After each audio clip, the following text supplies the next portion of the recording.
back to Reading the List, where we review, discuss, and reimagine popular movie lists objectively. We're your hosts. I'm Jerry. And I'm Brett. We are beginning our holiday movie list, and this one is going to be a double feature because we have a tie at number 10. So number 10 is tied between The Muppet Christmas Carol and Gremlins. Yeah, so both movies with puppets. Both movies with puppets, and both of them showed up on 8 of the 10 lists. Wow, that's a lot. Yeah. So as I was going through the list and scoring, I was really hoping that A Muppet Christmas Carol would show up. I really like Muppet Christmas Carol. Yeah, it's a great movie. Okay, so that's the first one we're going to talk about. We're going to talk about A Muppet Christmas Carol, which was released in 1992, directed by Brian Henson, Jim's son, starring Michael Caine, Dave Goelz as the Great Gonzo. Our synopsis is as follows. This movie is Charles Dickens' A Christmas Carol with a twist. The Great Gonzo with sidekick Rizzo the Rat are our narrators that take us through Scrooge's trials and redemption. With most of the cast made up of Muppets, the story gets an update with humor, lovable characters, and makes the story accessible to children. Yeah, this one is unique in the Muppet pantheon because I believe this is the first movie that was done after his death. It was the first movie after his death, and it's the first movie where Kermit the Frog is not the main lead actor. Yeah, so Jim Henson died fairly young, and it was gone to way too soon. Way too soon. It was about 6 months to a year before this movie came out. His son Brian kind of took over the reins of the Henson Company. This is before Disney ultimately purchased the property. But he also had a lot of help, most notably Frank Oz, who by this time was already not only known as an actor, but he had directed, Dirty Rotten Scoundrels and some other movies. So he had kind of moved away from puppetry with the exception of Yoda.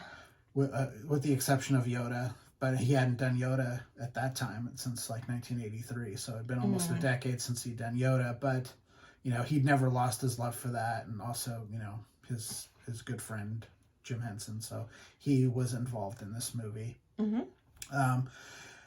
This is probably my favorite Christmas Carol adaptation. And there's probably, there's quite a few. I'd have to look, but I think there were 4 or 5 different ones, not counting this one, that showed up on at least one of these lists. And that's not including Scrooged. Yeah. Which is a modern take on that story. Which is also really good. And didn't quite get there. It didn't show up on enough lists. But the thing I like about this one, and I think what makes it work the way that all the great Muppet movies works, are that the human characters just act like this is the normal world. They don't act like they're, around puppets. The puppets are just part of their universe. So everything is played straight by the human characters. And that's even what Michael Caine said he was going to do. He's going to play it straight like he would at any other performance and just pretend like, the puppets aren't around him. Because I've heard this in an interview with Frank Oz, and he kind of talks about that. He said the only way for the audience to really get immersed in the world is if they feel like the Muppets are real. And the only way you can make the Muppets feel real is if their human counterparts on screen act like they're real. Yeah. So it's easier to suspend your you obviously know you're dealing with a puppet, but if the human characters humanize them on screen, and the wonderful performers from the Henson Company, we're talking about some of the best puppeteers of all time. Doing this stuff. The stuff that they do in these movies is just amazing. The puppetry, and you get lost in it, and you don't even think about them being puppets because they have so much humanity. What I do like too about the movie is that we follow Gonzo and Rizzo, who are kind of, breaking the fourth wall and talking and narrating it to us. But it's funny. Like, I grew up with the Muppets, which I'm sure Brad did as well. And it's like, there's something very comforting about having these characters on screen watching them, because it's like, it's just your childhood in front of your eyes. And the way that they kind of narrate what's happening with Scrooge is like, which I feel like the Muppets do a lot, is like, they're always kind of behind the scenes and admit like there's an audience. Yeah. They break the fourth wall, the human audience, the human actors. Correct. Never so do. They always like break that fourth wall, and they're like, is this part of the narrative? Like, they actually discuss things like that, which is fun. And Michael Caine is phenomenal in this movie as Scrooge, and it's, what can you say about the classic story? It's pretty amazing. I did love the puppet that they used for Ghost of Christmas Present.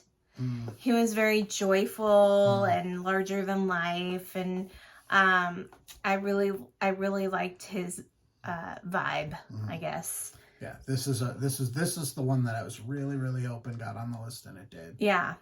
So if you have not seen this, or if you haven't seen it in a long time, it's worth the watch. You should stop and watch it. We just checked it out to revisit it. I hadn't seen it in many, many years. Yeah, me too. It was great. Should we talk about Gremlins? Yes, slightly different movie. Yeah, sort of different. Yeah. So Gremlins was released in 1984, directed by Joe Dante. I wanted to bring up the amazing people behind this movie.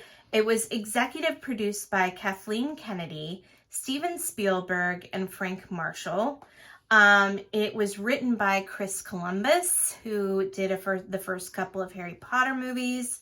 Yeah, he's a long-time collaborator with Steven Spielberg. So it was starring Zach Galligan and Phoebe Cates. The synopsis for this movie is: a down-on-his-luck inventor goes to Chinatown to buy a Christmas gift for his son and comes home with a tiny, cute mogwai. Because the son can't follow simple directions on Christmas Eve, the town is terrorized by a gang of gremlins. So all of the people that are involved here have some kind of connection with Roger Corman. So Joe Dante is a direct disciple of Roger Corman. He was involved. He was the director of the first Piranha movie. Okay. I believe Chris Columbus got his start there. I know Spielberg has a background with Roger Corman. So Roger Corman is kind of, he's an interesting figure in movies where you've probably seen a Roger Corman movie. They're very schlocky, cheap B movies. Many of them horror films. A lot of them are sci-fi movies, and they're shot on like super shoestring budgets. But the people who have worked on these movies will like surprise you. Yeah, that's James like this. Cameron, Holy cow! Joe Dante, Steven Spielberg. The list goes on and on. The people that have worked on a Roger Corman production at some point. He is responsible for starting a great many careers, including Joe Dante. And I believe this is Joe Dante's kind of first larger studio foray. And this is a fun movie. It's not only that, like, it looks so good that it looks like it was released yesterday. Yeah, the effects it was still work. Really, not only the effects, but just the look of the film is very clean and doesn't look aged. There was, it's a lesson in responsibility, right? Because obviously the son is kind of careless with the mogwai. It's kind of an east-west kind of dichotomy as well. You have, this older Eastern culture that understands the mogwai and what it represents, and then you've got these Americans who, have their hubris and don't really think about Mm-hmm. consequences, and ultimately it leads to a pretty wild Yeah. holiday season Yes, for a lot of for people sure. in this town. One thing that, and I loved Phoebe Cates in this movie. There's one that just kind of disappeared. There's a couple of things. There's a lot of underlying things that's happening during this time too, like Mrs. Deagle, who is kind of the town. How would you say? She owns a lot of real estate. And she's an old, crotchety old lady. Yeah, and she owns a lot of real estate, and a lot of people owe her money, and she's very not very flexible when it comes to people who obviously the town is not doing great, so there are a lot of people who are having a difficult time paying their bills, and she's not sympathetic whatsoever. Then there's the love interest between Kate and Billy. Mm-hmm. And then there's the financial situation of Billy's family, because his dad is like this inventor and none of his shit ever works. And he invents stuff that already kind of exists. Why is he inventing another coffee thing and a juicer? It's this stuff. And he was at a convention that was actually a sci-fi convention. That was weird, yeah. That was weird. Also, what I thought was kind of weird was that they totally, what's her name? Kate in the story hates Christmas.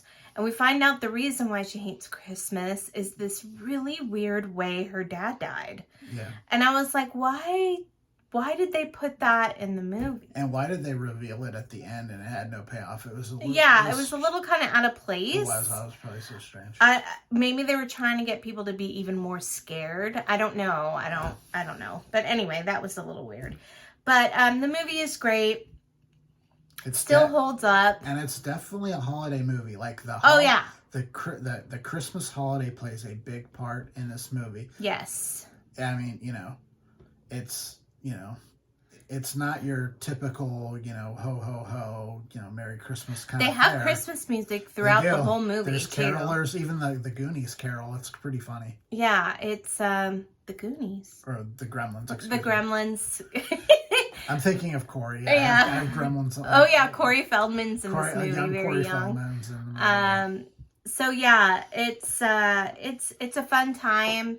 It's silly. The Gremlins do things that are kind of funny, and there's cool gremlin guy in the back smoking a cigarette, drinking whiskey, there's little things like that make it There's really a lot funny. of gore, but it's kind of humorous gore, and all of the gore is really the Gremlins getting their comeuppance. There's not really any humans that... No, they don't show blood and... Not on the humans anyway. Not really. So... It's a fun one.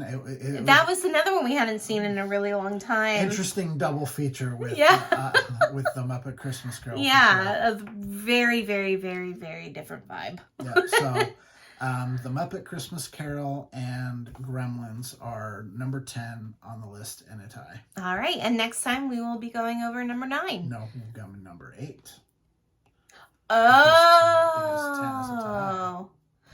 Got it. Okay, so number 8 is next. Okay, well, thanks for joining us. If you have any comments about the Muppet movie, the Muppet Christmas Carol, and Gremlins, please leave a comment. Or if you want to email us at ratingthelist@gmail.com. For now, we're Rating the List. I'm Jerry. And I'm Brad. All right, we'll see you next time. Bye.